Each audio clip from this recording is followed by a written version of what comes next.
முன்னாடி வந்து நின்னுக்கோங்க. குடும்பத்தையே சின்ன பண்ணமாக்கி நடு தெருவுக்கு கொண்டு வந்து போகாத காவக்கார இடம் கிடையாது, படாத சித்திரவதை கிடையாது. யாராரு கையில நீ மிதி வாங்கணும், யாராரு கையில உத வாங்கணும், எல்லாமே வாங்கியாச்சு. இப்ப வந்து வழி தெரியாம நிக்கிற. மீண்டும் அதை உன் குடும்பத்துக்குள்ளார வச்சிருந்தையா, குடும்பத்துல ஒரு பழி போறது நிச்சயம்.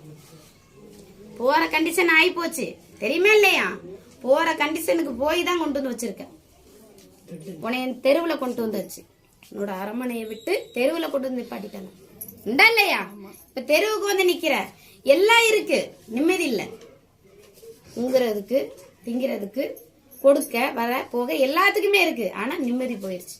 சரியா? உன்னோட குழந்தைக்கு நேரம் சரியில்லை. உன்னோட வயிற்றுல பிறந்த ஆண் குழந்தைக்கு நேரம் சரியில்லை.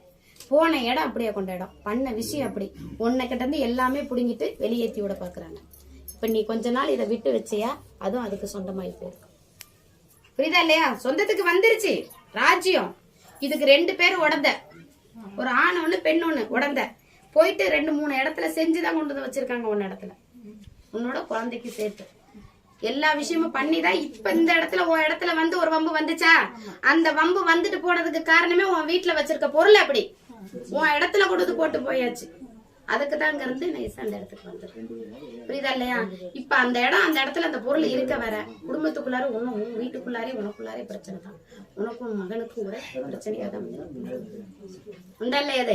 இதுல இருந்து நான் நிவர்த்தனை பண்ணி கொடுக்குறேன். சரியா? ஆனா அது அசுர வேகத்துல நிக்குது, உசுறு வாங்க நிக்குது.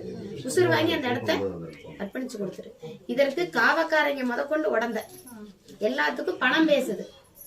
புரியுதா இல்லையா? பணம் கொடுக்கறவன் அவன் வழியில வர்றவங்க. புரியுதா? இது சொல்லி கொடுக்கறதும் அந்த வழியில வந்தவங்க தான். புரியுதா இல்லையா? அவங்கதான் கூட்டிட்டு போயிருக்காங்க. ஆம்பளைக்கு ஆம்பளையா போராடுது.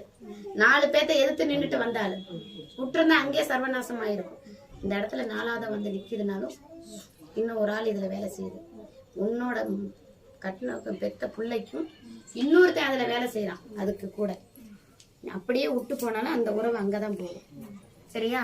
ஒன்னு இடத்துல அந்த இடத்துல இருந்து 3ஆவது வீடு.